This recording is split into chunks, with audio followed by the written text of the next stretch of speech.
नमस्कार मित्रांनो, मनी मॅनेजर्सच्या निफ्टी ॲनालिसिसमध्ये आपले स्वागत आहे. फ्रायडेला Nifty slightly gap up open झाली 25,344ला आणि 5 मिनिटमध्येच 25,347चा हाय देऊन 25,249चा लो दिला.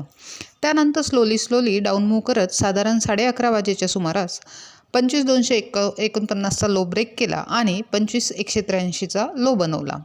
थोडा वेळ कन्सॉलिडेट करत पुन्हा 1:15 वाजेच्या सुमारास 25,160 ही लेवल ब्रेक केली आणि 25,025चा नवीन लो देऊन 25,048ला क्लोज झाली.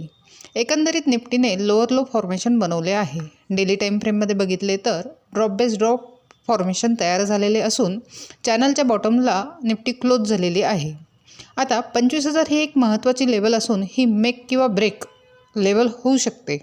आता उद्यासाठी बघितले तर 5 मिनिट टाईम फ्रेममध्ये 25,000 आणि 25,160 या दोन महत्त्वाचे लेवल्स आहेत.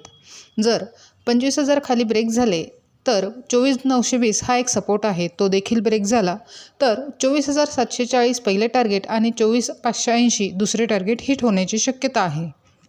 परंतु उद्या वीकली तसेच मंथली एक्सपायरी असल्याने 25,200ला कन्सॉलिडेट देखील होऊ शकते आणि प्रीमियम डिके होऊ शकतो. त्यामुळे ट्रेड करताना काळजीपूर्वक करावा. अशाच निफ्टीच्या ॲनालिसिससाठी चॅनल सबस्क्राईब करा, तसेच व्हिडिओ लाईक आणि शेअर करा.